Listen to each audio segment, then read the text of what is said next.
പിന്നെ അതൊക്കെ ജീവിതത്തിൽ എന്തോ ഈശ്വരൻ ഇങ്ങനെ ഓരോ വഴി, അത് ഈശ്വരൻ്റെ ഒരു തീരുമാനമാണ്. ആരെവിടെ പോകുന്നു, എന്താവുന്നു, ആര് ഭാര്യയാവണം, പെണ്ണും മണ്ണും എല്ലാം തന്നെ ഈശ്വരൻ്റെ കയ്യിലാണെന്ന് പറയും. മകളുടെ കല്യാണം അതൊക്കെ ഓരോ ടൈം എന്ന് പറയും. എന്ന് പറഞ്ഞാൽ അതൊക്കെ ഇങ്ങനെ വന്നു ഭവിച്ചു. പക്ഷേ എക്സ്പീരിയൻസ്ഡ് ആയ ഒരു സിനിമാക്കാരനെ കിട്ടിയിട്ട് അവൾ അഭിമാനിക്കട്ടെ. തിരിച്ച് പറയാതിരിക്കാതെ ചേച്ചി, ഇത്രയും നല്ല അഭിനേത്രിനെ കിട്ടിയാലും അഭിമാനിക്കാന്ന് പറയാൻ ഗോളടിച്ച് ചേച്ചി. അല്ലല്ല, ഇതൊരു ഒന്നൊന്നര പോലെ ചേച്ചി സമ്മതിച്ചു. ചേച്ചിക്ക് ഒരു അവാർഡ് തരാമെന്ന് തീരുമാനിച്ചു, എന്റെ സ്പെഷ്യൽ അവാർഡ് ഇത് കഴിയുമ്പോ. ഇങ്ങനെ സംസാരിച്ചാൽ നമ്മളെങ്ങനെ പിടിച്ചേക്കാൻ പറ്റും? സംസാരിച്ച് നമ്മൾ പിടിച്ചു വയ്ക്കണ്ടേ? അത് എത്രയും കണ്ട്. അപ്പൊ എന്റെ അടുത്ത് പറഞ്ഞിട്ടുണ്ട്, ഞാൻ സത്യനന്ദിക്കാടിന്റെ അസിസ്റ്റന്റ് ഡയറക്ടർ ആണെന്ന്. അല്ല അങ്ങനല്ല, അസിസ്റ്റന്റ് ആയിട്ട് വർക്ക് ചെയ്തു എന്ന് പറഞ്ഞിട്ടുണ്ട് എന്റെ അടുത്ത് ഒരിക്കൽ. ഇത് പറഞ്ഞുതരാം. എന്നോട് ചോദിക്കുകയാണ്, അലി ചോദിക്കുകയാണ്, പുതിയതായിട്ട് എങ്ങും ഡയറക്റ്റ് ചെയ്തില്ല, അസിസ്റ്റന്റ് ചെയ്തില്ല, അസോസിയേറ്റ് ചെയ്തില്ല. ഞാൻ ഇവിടെയൊക്കെയോ പറഞ്ഞു കഴിഞ്ഞു, ഞാൻ മലയാള സിനിമയിലെയോ ഹിന്ദിയോ തമിഴിലെയൊക്കെ സിനിമയിലെ ഒരുപാട് ഡയറക്ടർമാരുടെ പടത്തിൽ വർക്ക് ചെയ്തിട്ടുണ്ട്. അങ്ങനെ ഞാൻ സീരിയസ് ആയിട്ടാണ് പറയുന്നത്. അതെങ്ങനെ ഞങ്ങൾ കണ്ടില്ലല്ലോ സത്യേട്ടൻ്റെ പടത്തിൽ. സത്യേട്ടൻ അദ്ദേഹത്തിൻ്റെ സെറ്റിൽ ജോലി ചെയ്യുന്നു, ഞാൻ എൻ്റെ സൈറ്റിൽ ജോലി ചെയ്യുന്നു, എനിക്ക് കൺസ്ട്രക്ഷനാണ്. അതങ്ങനെ. പിന്നെ ഞാൻ പടം കണ്ട് വർക്ക് ചെയ്യും. ഈ സത്യേട്ടൻ്റെ പടം ഇട്ട് കാണുക, വർക്ക് ചെയ്യുക. പടത്തിലല്ലേ വർക്ക് ചെയ്യുന്നത്.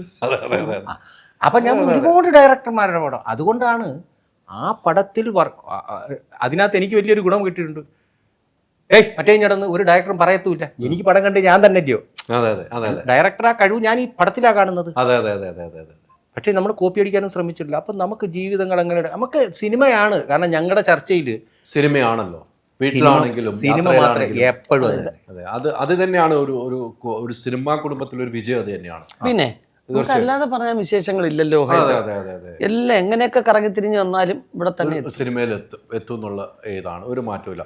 ഗംഭീരമാണ് കേട്ടോ. എനിക്ക് ഒരു എന്താ പറയണെന്ന് വാക്കുകളില്ല. ഇത്രയും ഒരു എത്രയും നല്ല കലാകാരനെ ഇത്രയും വൈകി പോയാലും ഇന്റർവ്യൂ ചെയ്യണമെന്നൊരു സങ്കടം മാത്രമേ ഉള്ളൂ. ഒത്തിരി പേര് ചെയ്യുന്നുണ്ട്, പക്ഷെ ഇങ്ങനെ ഒരാളെ കിട്ടിയത് ഇന്നാണെന്ന് മാത്രമേ സിനിമ കാരണമായല്ലോ.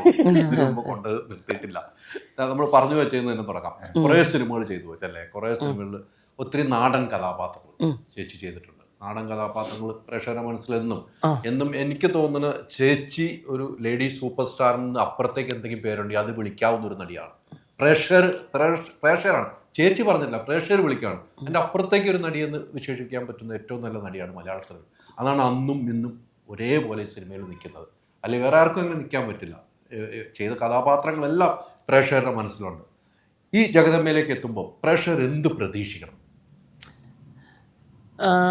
ഇത് ഞാൻ ഈ പഞ്ചായത്ത് അല്ലെങ്കിൽ ആ തലത്തിലുള്ള കാര്യങ്ങളൊന്നും എനിക്ക് വലിയ പരിചയമില്ല. ഒരു പഞ്ചായത്തിൽ ചെന്ന് നമുക്കിപ്പോൾ നാട്ടിൽ അടിസ്ഥാനപരമായിട്ടുള്ള എല്ലാ കാര്യങ്ങൾക്കും ആവശ്യങ്ങൾക്കും ആദ്യം അപ്രോച്ച് ചെയ്യുന്ന പഞ്ചായത്തിൻ്റെ അല്ലേ. പക്ഷെ എനിക്കത് ഒട്ടും അറിയാൻ വയ്യ. നമ്മൾ ഇതുവരെ ചെയ്തുകൊണ്ടിരുന്ന ക്യാരക്ടേഴ്സ് എന്നൊക്കെ പറയുമ്പോൾ നമ്മുടെ ജീവിതത്തിൽ ആരെങ്കിലുമൊക്കെ കണ്ട്, നമ്മുടെ കുടുംബത്തിലുള്ളവരോ അല്ലെങ്കിൽ പരിചയമുള്ളവരെ കണ്ട് അങ്ങനെ അഡോപ്റ്റ് ചെയ്താണ് ചെയ്യുന്നത്. പക്ഷേ ഇത് എനിക്കറിയേയില്ല. ഇതിൻ്റെ എന്തൊക്കെയാണ് ഇതിൻ്റെ നിയമപരമായിട്ടുള്ള കാര്യങ്ങൾ, എന്തൊക്കെയോ ഉണ്ട്. അപ്പം അത് ശരിക്കും നമ്മൾ അത് മനസ്സിലാക്കി വന്നപ്പോൾ എല്ലാ കാര്യങ്ങളും രാഷ്ട്രീയം മുതൽ ഉള്ള കാര്യങ്ങൾ മനസ്സിലാക്കുകയും പഠിക്കുകയും ചെയ്യാനുള്ളൊരു സ്ഥലമാണ് പഞ്ചായത്ത് എന്ന് പറയുന്നത്. അപ്പോൾ അതെനിക്ക് കുറേയൊക്കെ ഒന്ന് മനസ്സിലാക്കാൻ പറ്റി എന്നുള്ളതാണ്.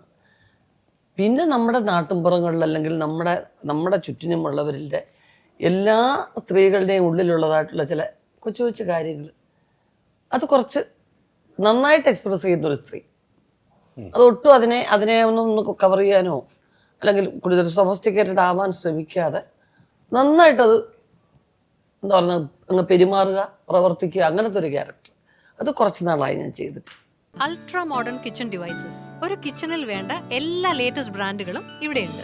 ലോകോത്തര ബ്രാൻഡുകൾ, original products, wide range. MyG future. WhatsApp വഴി ഇംഗ്ലീഷ് പഠിക്കാൻ ഇംഗ്ലീഷ് കഫേ ഉള്ളപ്പോൾ ഇംഗ്ലീഷ് ഒരു വിഷയമേ അല്ല. English cafe, we present you the perfect English. WhatsApp now 9633 888 575.